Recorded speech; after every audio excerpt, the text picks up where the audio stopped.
ക്ഷമ ഈ ഗണഗീതം ഇങ്ങനെയാണ് പാടുന്നത്. അതായത് പരമപവിത്രമതാമീ മണ്ണിൽ ഭാരതാംബയെ പൂജിക്കാൻ പുണ്യവാഹിനി സേചനമേൽക്കും പൂങ്കാവനങ്ങളുണ്ടിവിടെ. ഇങ്ങനെയാണ് അത് പോകുന്നത്.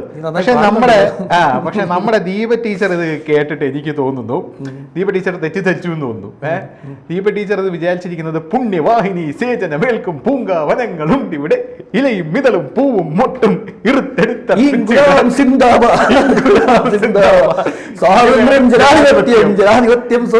ഇങ്ങനെയാണ് നമ്മുടെ ദീപ ടീച്ചർ വിചാരിച്ചിരിക്കുന്നു തോന്നുന്നു. കഴിഞ്ഞ ദിവസം ദീപ ടീച്ചർ ഇട്ട ഒരു ഫേസ്ബുക്കിൽ ഒരു പോസ്റ്റ്, ആ പോസ്റ്റിലെ കുറച്ച് വരികളാണിത്. നമ്മുടെ ഗണഗീതം അടിച്ചു മാറ്റി എന്ന് പറഞ്ഞ് സംഘപരിവാർ പ്രവർത്തകർ അതിൻ്റെ താഴെ വന്ന് വലിയ രീതിയിൽ ദീപ ടീച്ചർ ട്രോളുന്നുണ്ട്. ഗണഗീതമാണിത്, അത് ദീപ ടീച്ചർ അറിയാതെയാണോ അടിച്ചു മാറ്റിയത്? കാരണം ഇവർ നിരന്തരമായിട്ട് കവിതകൾ മോഷ്ടിച്ചുകൊണ്ടിരിക്കുന്ന ഒരു ടീച്ചറാണല്ലോ. ഒരു ടീച്ചർ എന്ന ലേബലിൽ നിന്ന് ഒരു കവിയത്രി എന്ന ലേബലിലേക്ക് ഉയരാൻ ശ്രമിച്ച് ചിറകൊടിഞ്ഞ കിനാവുകൾ പോലെ ഒരു ഭൂതകാലക്കുള്ളിൽ പോലെ പാറി താഴേക്ക് വീണ ഒരു പാവൻ ടീച്ചറാണ്. കാരണം കവിത മോഷണം അവർക്കെതിരെയുള്ളൊരു ഇതായിരുന്നു. അതിനെ അവർ തന്നെ പറയുന്നത് നമ്മുടെ നോട്ടപ്പിശക് പോലെ എന്ന് പറഞ്ഞാൽ പ്രബന്ധം അടിച്ചു മാറ്റുന്നത് നോട്ടപ്പിശകാണ്. ഇവിടെ അടിച്ചുമാറ്റലിനൊക്കെ ഫ്രീക്ക് പേരാണ് സാഹിത്യ ചോദനം. ഇതാണ് അവരുടെ ഒരു ഇതെന്ന് പറയുന്നത്. എനിക്ക് ചോദിക്കുള്ള ആരായി ദീപ നിഷാന്ത്? ഇവർ എപ്പോഴും ഇവർ ലൈം ലൈറ്റിലോട്ട് വരുന്നത്? ആരായി ഇവരുടെ പിന്നിൽ? എങ്ങനെ അവർക്ക് ഫെയിം ഒക്കെ ലഭിക്കുന്നത്? ഒരു അധ്യാപികയാണ്. അതിനപ്പുറം അവർ പറയുന്ന ഈ ഫ്രീക്ക് പേര് തന്നെ പറയാം സാഹിത്യ ചോരണം നടത്തുന്ന എസ്കലേഷനെ പോലുള്ള ഒരു വ്യക്തിയുടെയൊക്കെ കവിത അടിച്ചു മാറ്റുക, എന്നിട്ട് അത് സ്വന്തം പേരിലാക്കുക, സ്വന്തം പേരിൽ ഇട്ടതും പോരാഞ്ഞിട്ട് അത് അതേപോലെ എടുത്തു വെച്ച് പോസ്റ്റ് ചെയ്യുക. എനിക്ക് തോന്നുന്നു AKBCTയുടെ തോന്നുന്നു ടീച്ചേഴ്സ് അസോസിയേഷന്റെ ജേണലിൽ കൊണ്ടുപോയി ഇതിടുക, എന്നിട്ട് അവിടുന്ന് കയ്യടി മേടിക്കുക, എന്നിട്ട് ഇതൊരു വലിയ കിരീടം പോലെ കൊണ്ടു നടക്കുക. ധനുഷ് ഒന്ന് ആലോചിച്ച് നോക്ക്. ഞാൻ ധനുഷിന്റെ വീട്ടിൽ ഒന്ന് മോഷണം നടത്തുന്നു. വീട്ടിൽ വന്ന ധനുഷിന്റെ വീട്ടിൽ ഒരു പ്രധാനപ്പെട്ട എന്തെങ്കിലും ഒരു വസ്തു അടിച്ചു മാറ്റുന്നു. അടിച്ചു മാറ്റിയിട്ട് ഞാനിത് കൊണ്ടുപോയി ഒന്നുകിൽ വളരെ സൂക്ഷ്മമായി കൈകാര്യം ചെയ്യണം. മോഷണ വസ്തുവാണല്ലോ, ഞാൻ ധനുഷിന്റെ ഇത് മോട്ടിച്ചതുമാണ്, ശ്രദ്ധിക്കണം. ഞാനിത് രാവിലെ ധനുഷിന്റെ ഫ്രണ്ടിൽ കൂടെ വീടിന്റെ മുന്നിൽ രാവിലെ ധനുഷ് എണീക്കുമ്പോൾ ഇത് ഞാൻ തലേ ചുമന്നുകൊണ്ട് വളരെ എനിക്കെന്തോ കിട്ടിയ അവാർഡ് പോലെ ഞാൻ കൊണ്ടുവരുന്ന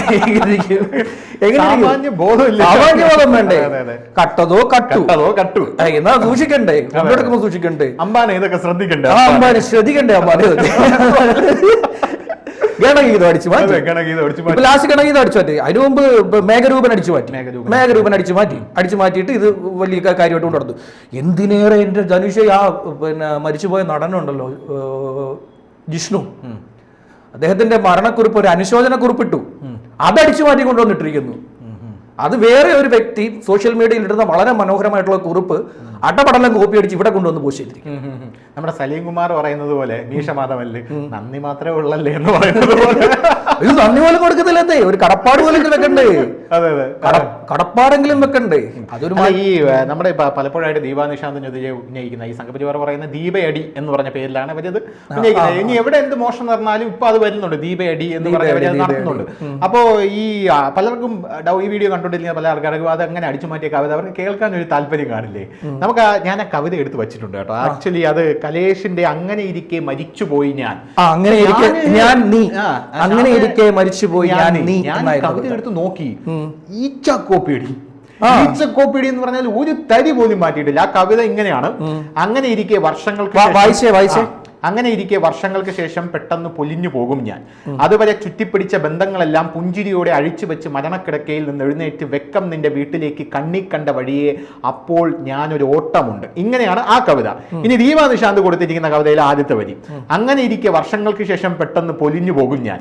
അതുവരെ ചുറ്റിപ്പിടിച്ച ബന്ധങ്ങളെല്ലാം പുഞ്ചിരിയോടെ അഴിച്ചു വെച്ച് മരണക്കിടക്കയിൽ നിന്ന് എഴുന്നേറ്റ് വെക്കം നിന്റെ വീട്ടിലേക്ക് കണ്ണി കണ്ട വഴിയെ അപ്പോൾ ഞാനൊരു ഓട്ടമുണ്ട്. സെയിം, ഒരു വ്യത്യാസമില്ല. ഇതുപോലെ ഈച്ച കോപ്പിയടിയായിട്ട് വെച്ചിരിക്കുകയാണ്. പക്ഷെ ഇതിൽ ഏറ്റവും വലിയ ഒരു പ്രശ്നം എന്ന് പറയുന്നത്, പ്രശ്നമല്ല അത് ശ്യാമ നേരത്തെ പറഞ്ഞ പോലെ, ഇവർക്കിത് കക്കാൻ പഠിച്ചാൽ നിൽക്കാൻ പഠിക്കുമെന്ന് പറഞ്ഞാൽ ആദ്യം ഇത് അംഗീകരിച്ചില്ല.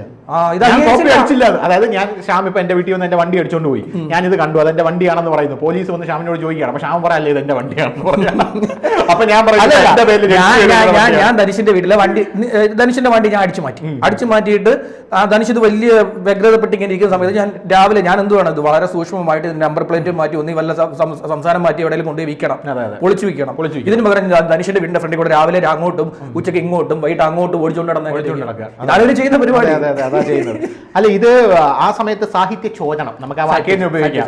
കാരണം പുള്ളി ഒരു കമ്മ്യൂണിസ്റ്റുകാരിയാണല്ലോ. അപ്പൊ പുള്ളിക്ക് അല്ല, അവര് SFI-കാരിയോ DYFI-കാരിയോ ഒന്നും അല്ല. പിന്നെ എങ്ങനെ അവർ അവരുടെ ഈ രമ്യ ഹരിദാസിനെയൊക്കെ എതിരെ അവർ പോസ്റ്റൊക്കെ ഇട്ടപ്പോഴാണ് ഇവരുടെ ഒരു ലെഫ്റ്റ് ഐഡിയോളജി ആണെന്ന് പറഞ്ഞത്. ലെഫ്റ്റ് ഐഡിയോളജി ആണെന്ന് അവർ തുറന്ന് പറഞ്ഞിട്ടുണ്ട്. പക്ഷേ SFI ആയിട്ടോ DYFI ആയിട്ടോ ഒരു ബന്ധം അവർക്കില്ല. അല്ല ഷാമ, ഇവർ കേരളവർമ്മ കോളേജിൽ SFI ആയിട്ട് നല്ല സമീപനമാണ്. കുട്ടികളുമായിട്ട് ഞാൻ മനസ്സിലാക്കുന്ന 2015 നമ്മുടെ ധാദ്രിയിലും അഖ്ലാഖിന്റെ വിഷയം വന്നല്ലോ. അഖ്ലാഖിന്റെ വിഷയം വന്നപ്പോ കേരളവർമ്മ കോളേജിൽ ബി ഫെസ്റ്റ് നടത്തി. അപ്പൊ അവിടെ ബി ഫെസ്റ്റിനെ ABVP പ്രവർത്തകരടക്കം അവിടെ ബി ഫെസ്റ്റിനെതിരെ രംഗത്ത് വന്നു. നമ്മുടെ മുഖ്യമന്ത്രി 10 ലക്ഷം രൂപയൊക്കെ കൊണ്ട് കൊടുത്തല്ലോ. മുഖ്യമന്ത്രി ഇവിടെ മധുവിന്റെ കേസ് ABVP പറഞ്ഞത് ബി ഫെസ്റ്റ് നടത്തിക്കൂ, അതൊന്നും പ്രശ്നമല്ല, പിന്നെ ഇനി പോർ ഫെസ്റ്റിവൽ നടത്താൻ പറഞ്ഞു. അതെ. അപ്പൊ ഇവര് ബി ഫെസ്റ്റിനെ കയറി സപ്പോർട്ട് ചെയ്തു. അഖ്ലാഖിന്റെ വിഷയം നമുക്കറിയാം. 2015 അഖ്ലാഖ് എന്ന് പറയുന്ന വ്യക്തിയെ പശുമാംസം ഭക്ഷിച്ചു എന്ന് പറഞ്ഞ് തല്ലിക്കൊന്നു എന്നാണ് കേരളത്തിലെ മാധ്യമങ്ങൾ പറഞ്ഞു പറത്തിയത്. പക്ഷേ പിൽക്കാലത്ത് അത് വ്യക്തമാക്കി പശുമാംസം ഭക്ഷിച്ചതിനല്ല, പശുവിനെ മോഷ്ടിച്ചു എന്ന അതേ പരിപാടി പുള്ളി അവിടെ നടത്തി. ഇവര് മോഷ്ടിച്ചു എന്ന് പറയുന്ന ആരോപണത്തിലാണ് അഖ്ലാഖിനെ അവിടെ മോബ് ലിഞ്ചിങ് നടത്തുന്നത്. ഇവിടെ വളരെ കവിത മോട്ടിച്ചു, പുള്ളി പശുവിനെ മോട്ടിച്ചു. അങ്ങനെയാണ് ഇവിടെ ഇല്ലാത്ത ഒരു കാര്യം പറഞ്ഞാൽ ഇവിടെ ബി ഫെസ്റ്റ് നടത്തുന്നത്. അപ്പൊ ആ ബി ഫെസ്റ്റ് നടത്തുന്ന ആ സംഭവത്തിലാണ് ഇവര് വലിയ ഫെയിമിലേക്ക് വരുന്നത്. പിന്നെ അറിയാലോ, ഇപ്പൊ പുള്ളിക്കാരി എനിക്ക് തോന്നുന്നു ലണ്ടനിലാണെന്ന് തോന്നുന്നു. ലണ്ടനിലോ UK-യിലായിരിക്കും. ചിലപ്പോ നമ്മുടെ കമ്മ്യൂണിസ്റ്റുകാരുടെ പഴയ സ്മരണകളൊക്കെ അയവർക്കാൻ പോയതാണോ എന്ന് എനിക്കൊരു ഡൗട്ടുണ്ട്. കാരണം ഈ കമ്മ്യൂണിസ്റ്റുകാർ ക്വിറ്റ് ഇന്ത്യ സമരത്തെ ഒറ്റിക്കൊടുത്തതും ഇവര് പറയുന്നുണ്ട് RSSകാരാണ് ബ്രിട്ടീഷുകാരുടെ ചെരുപ്പ് നിൽക്കിയത്. ദേശാഭിമാനിയൊക്കെ ഉണ്ടായത് എങ്ങനെയാണെന്ന് നമുക്കറിയാം. ദേശാഭിമാനി ഉണ്ടായതെന്ന് പറഞ്ഞാൽ കമ്മ്യൂണിസ്റ്റുകാരുടെ മുൻപിൽ അവർക്ക് എന്തിനു വേണ്ടി ഞങ്ങൾ റെഡിയാണ് എന്ന് പറഞ്ഞിട്ടാണ് കമ്മ്യൂണിസ്റ്റുകാർ ബ്രിട്ടീഷുകാരുടെ കാല് പിടിച്ച് മാപ്പരന്ന് ദേശാഭിമാനി ഉണ്ടാക്കി. അങ്ങനെയൊക്കെ വരുന്നത് അതൊരു വലിയ ചരിത്രമാണ്. എന്തായാലും ഈ വീഡിയോയിൽ അത് പോകാനായിട്ട് നമുക്ക് ആദ്യം ചെയ്യേണ്ട ഒരു സാധനം, രാമചന്ദ്ര ഗുഹ എഴുതിയ ഇന്ത്യ ആഫ്റ്റർ ഗാന്ധി എന്ന് പറഞ്ഞൊരു പുസ്തകമുണ്ട്. ഇത് ഇവർ വായിക്കണം. ഒരു കുറച്ച് ചരിത്രം പഠിക്കാൻ പറ്റും. അതാണ് ദീപക് നിശാന്തിനോട് നമുക്ക് പറയാനുള്ള വലിയൊരു ഉപദേശമാണ്. ഇന്ത്യ ആഫ്റ്റർ ഗാന്ധി എന്ന് പറഞ്ഞാൽ രാമേന്ദ്ര ഗുഹ എഴുതിയ ഒരു പുസ്തകമുണ്ട്, അതെടുത്ത് വെച്ച് വായിക്കാൻ പറയും. അതൊക്കെ വായിക്കുമ്പോൾ കുറച്ച് കാര്യങ്ങളൊക്കെ പഠിക്കാം. അല്ല, എനിക്ക് ഈ ചരിത്രത്തെക്കുറിച്ച് ഇവർക്ക് വലിയ ബോധമില്ലേ എന്ന് എനിക്ക് തോന്നാറുണ്ട്. കാരണം ഈ ബ്രിട്ടീഷുകാരുടെ മുമ്പിൽ കമ്മ്യൂണിസ്റ്റുകാർ എന്തായിരുന്നു? കാരണം ബ്രിട്ടീഷുകാർ കമ്മ്യൂണിസ്റ്റുകാരുടെ നിരോധനം നീക്കിയിട്ടുണ്ട്. ഇന്ത്യയിൽ നിരോധനം നീക്കിയിട്ടുണ്ട്. കാരണം ബ്രിട്ടീഷുകാരും ഹിറ്റ്ലറെ സപ്പോർട്ട് ചെയ്ത ആൾക്കാരാണ് ബ്രിട്ടീഷുകാർ. ഹിറ്റ്ലറെ സപ്പോർട്ട് ചെയ്തു. കാരണം ഹിറ്റ്ലറും അന്ന് സ്റ്റാലിനും ഉറ്റ സുഹൃത്തുക്കളായിരുന്നു. പിന്നെ സ്റ്റാലിൻ്റെ എതിരെ നമ്മുടെ ഹിറ്റ്ലർ നീങ്ങുമ്പോഴാണ് ഇവിടെ കമ്മ്യൂണിസ്റ്റുകാർ ബ്രിട്ടനെ സപ്പോർട്ട് ചെയ്യുന്നത്. കാരണം ബ്രിട്ടനും സ്റ്റാലിനും അപ്പോൾ ടൈപ്പായി അങ്ങനെ സപ്പോർട്ട് ചെയ്യുന്നത്. അതൊക്കെ ഒരു വലിയൊരു കഥയാണ്. എന്നിട്ടാണ് ഇവർ ഈ പച്ച നുണ നാഴിക 40 വട്ടം വിളിച്ച് പറഞ്ഞുകൊണ്ടിരിക്കുന്നത്. അതൊക്കെ അവിടെ നിൽക്കട്ടെ. എന്തായാലും നമ്മുടെ വിഷയം ഈ ഗണഗീതം അടിച്ചു മാറ്റിയ സംഭവമാണ്. എന്തായാലും സംഘങ്ങളതി RSS പ്രതികരിക്കില്ല. RSS ഇതിനോടൊന്നും പ്രതിയില്ല. നല്ല RSSകാർ പ്രതികരിക്കില്ല. RSS ഈ ശാഖയ്ക്ക് പോകുന്ന RSS പ്രവർത്തകർ, RSSന്റെ ഭാഗമായി നിൽക്കുന്നവര് പ്രതികരിക്കില്ല. ഇത് വേറെ, ഇവരുടെ കേൾവിക്കാരും കാഴ്ചക്കാരും വേറെയാണ്. RSSന് ഇതിനോട് വല്ല ഒരു ബന്ധവും. RSS ആണോ ഇപ്പം മമ്മൂട്ടിയുടെ കാര്യം പറഞ്ഞത്? അല്ലല്ലോ, അതിനകത്തോട് പിടിച്ചിടുന്നതാണ്. അതെ, ഈ ഗണഗീതം എഴുതിയിരിക്കുന്ന പരമേശ്വർജിയാണ്. പരമേശ്വർജിയാണ് പല ആൾക്കാരും ഇതിൽ പ്രതികരിക്കുന്നത്. ഹിന്ദു ഐക്യവേദിയുടെ ആൾക്കാർ ഇപ്പം പല ആൾക്കാരും ഇതിൽ പ്രതികരിക്കുന്നത് ഗണഗീതം അവർ കോപ്പി ചെയ്തിട്ടത് എന്ന് പറഞ്ഞാൽ അവരത് അടിച്ചു മാറ്റിയതാണോ എന്നറിയില്ല. എന്താണെങ്കിലും അടിച്ചു മാറ്റിയതായിരുന്നാലും അടിച്ചു മാറ്റാനാണ് സാധ്യത കൂടുതലെന്ന് സംഘപരിവാർ പറയുന്നത്. അതവിടെ നിൽക്കട്ടെ. കോപ്പി ചെയ്തിട്ടത് നമുക്കൊരു ക്രെഡിറ്റ് അല്ലേ? കാരണം നമ്മുടെ ഗണഗീതം ഒരു കമ്മ്യൂണിസ്റ്റുകാരിയെ ഒരാൾ അംഗീകരിക്കുന്നു എന്ന് പറയാൻ നമുക്കൊരു ക്രെഡിറ്റ് അല്ലേ എന്ന് പറഞ്ഞാൽ അവർ രംഗത്തെത്തുന്നുണ്ട്. ഹിന്ദു ഐക്യവേദിയിലെ പല ആൾക്കാരും രംഗത്തെത്തുന്നുണ്ട്. പക്ഷെ വേറെ ചില ആൾക്കാരുടെ ആരോപണം എന്ന് പറയുന്നത് ഇവർ ആക്ച്വലി റീച്ച് കുറയുമ്പോൾ ഫേസ്ബുക്കിന് റീച്ച് കുറയുമ്പോൾ സൈക്കോത്തരം കാണിക്കുക. അതെ, സൈക്കോത്തരം കാണിക്കുക. അപ്പൊ നാട്ടുകാർ അതിനൊരു ആനന്ദം കണ്ടെത്തുന്നുണ്ട്. ഒരു തെറി വിളിക്കുന്നതിനകത്തൊരു നാട്ടുകാർ വന്ന് തെറി വിളിക്കുമ്പോൾ ഒരു സന്തോഷം കണ്ടെത്തുന്നുണ്ട്. കാരണം എങ്ങനെയും ഫേസ്ബുക്കിന്റെ റീച്ച് കൂട്ടിയെടുക്കുക. അതിന് ഞാൻ ഇവിടെ സംഘപരിവാർ പ്രവർത്തകർ വലിയ രീതിയിൽ ദീപാ നിശാന്തിനെ സപ്പോർട്ട് ചെയ്യുന്നുണ്ട് കേട്ടോ. കാരണം എങ്ങനെയെങ്കിലും റീച്ച് കുറയുമ്പോൾ ഇവർ ഇതുപോലെ എന്തെങ്കിലും സംഘപരിവാറിന്റെ ഒരു ഗണഗീതമോ അല്ലെങ്കിൽ എന്തെങ്കിലും എടുത്തിടും. അങ്ങനെ വേറൊരു വാദം വരുന്നത് എടുത്തിടും. ഉടനെ സംഘപരിവാറുകാർ കൂട്ടത്തോടെ എത്തി അതിന്റെ താഴെ കമന്റ് ചെയ്യും. ദീപാ നിശാന്തിന്റെ പോസ്റ്റുകൾക്ക് റീച്ച് ഉണ്ടാക്കി കൊടുക്കും എന്നൊരു ആരോപണം. RSS കമന്റ് ചെയ്യുന്നില്ല. RSS കമന്റ് ചെയ്യില്ല. RSS എന്ന് പറയുന്നത് എന്താണ്? RSS ഈ ദീപാശയത്തിന്റെ പുറകെ നടക്കണം. RSSന് അതിനുള്ള സമയം. RSS വലിയ വലിയ വേറെ പരിപാടികളല്ല അവരുടെ കയ്യിരിക്കുന്ന. അവർക്ക് ഈ ദീപാശയത്തിന്റെ മൈൻഡ് ഒന്നുമില്ല.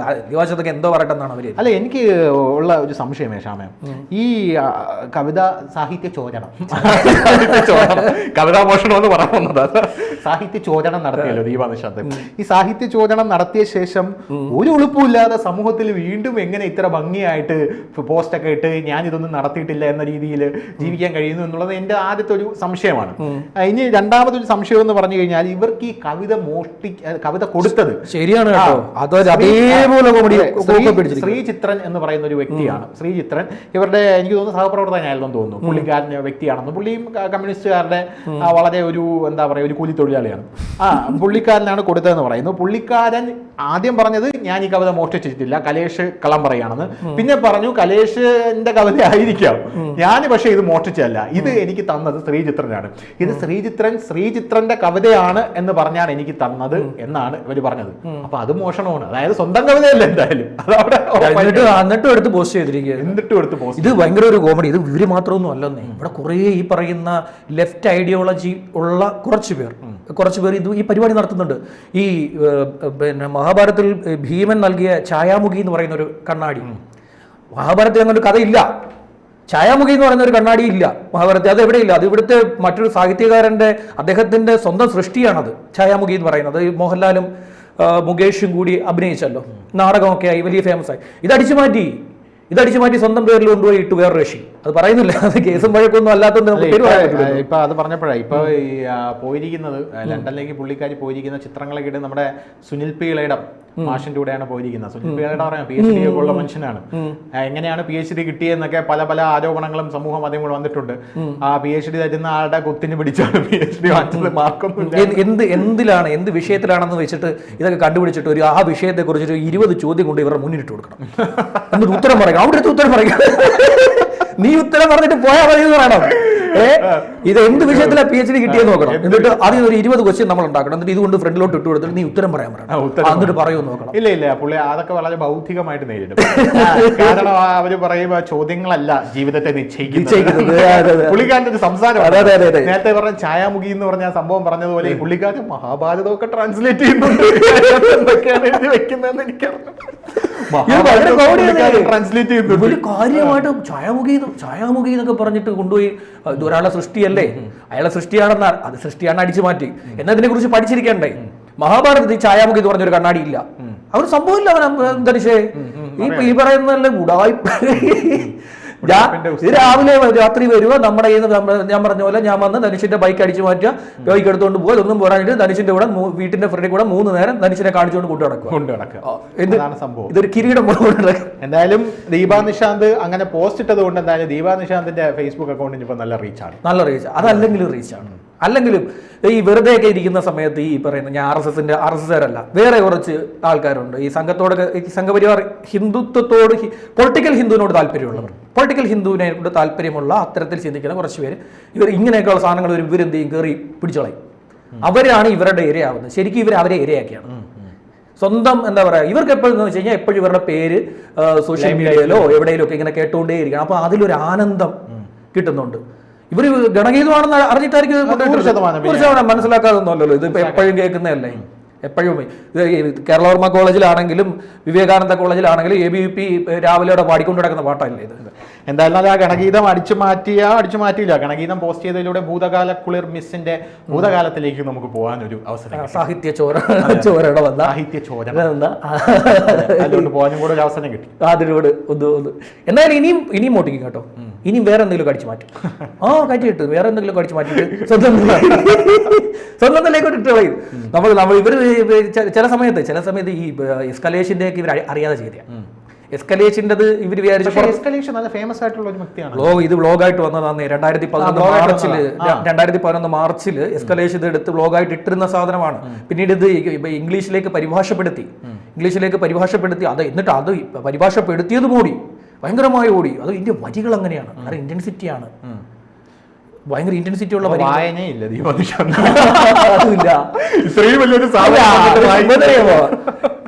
ഒരബദ്ധത്തിൽ പെട്ടു. അപ്പൊ അബദ്ധത്തിൽ പെട്ടപ്പോ നാട്ടുകാരെല്ലാം വന്ന് തേറി പറഞ്ഞു. അപ്പൊ ഫേമസ് ആയി, നാട്ടുകാരെല്ലാവരും അറിഞ്ഞു. അപ്പൊ എന്തോന്ന് വെച്ച് കഴിഞ്ഞാൽ ഈ അബദ്ധം ഇവർ ആവർത്തിക്കാൻ തുടങ്ങി. എങ്ങനെ? മനഃപൂർവ്വം അബദ്ധങ്ങൾ എടുത്തിടാൻ തുടങ്ങി. ആദ്യം ഇവര് അബദ്ധത്തിൽ പെട്ടു. അബദ്ധത്തിൽ ഒരു ഇവർക്ക് നാട്ടുകാരുടെ കയ്യടി കിട്ടണം. അതിനുവേണ്ടിയാണ് ഇവരെന്ത് ചെയ്ത ഈ കവിത എടുത്തിട്ട് ആ ജേണലിൽ കൊണ്ടിട്ടത്. ഇത് കുറച്ചു കാലം ഇങ്ങനെ പോയി. കുറേ കാലത്തിന് ശേഷമാണ് എസ്കലേഷനോട് പ്രതികരിച്ചത്. എസ്കലേഷൻ ഇതിനോട് ഒരുപാട് കാലത്തിന് ശേഷം പ്രതികരിച്ചു. ഒരുപാട് വർഷങ്ങൾക്ക് ശേഷമാണ് അദ്ദേഹം ഇതറിയുന്നത്. അയാളെന്ന് പറഞ്ഞു വാക്ക് ക്ഷമിക്കണം. അപ്പോൾ അദ്ദേഹത്തെ പോലൊരു മനുഷ്യനെ അദ്ദേഹം ഇതറിയുന്ന ഒരുപാട് കാലത്തിന് ശേഷം ഇതറിഞ്ഞു. എന്നിട്ട് അദ്ദേഹം പ്രതികരിച്ചു. അദ്ദേഹം മാപ്പ് പറഞ്ഞു, കണാകുണ പറയണ്ടെന്ന് പറഞ്ഞു. കണാകുണ പറയണ്ട, മറുപടി പറയാൻ പറഞ്ഞു. അദ്ദേഹം വളരെ മാന്യമായി നല്ല സ്റ്റാൻഡേർഡ് ആയിട്ടാണ് ഇവരോട് പ്രതികരിച്ചത്. പിന്നെ ഇവർ ഈ അവസരം ഇവർ ഉപയോഗിക്കാൻ തുടങ്ങി. അപ്പോൾ ഇവർ ഫേമസ് ആയപ്പോൾ എന്ത് ചെയ്തു, വീണ്ടും ഇങ്ങനെയുള്ള അടിച്ചു മാറ്റുക. നമ്മുടെ തേന്മാവിൻ കൊമ്പത്തിൽ മോഹൻലാൽ പറയുന്ന പോലെ ഇപ്പൊ ടെക്നിക്ക്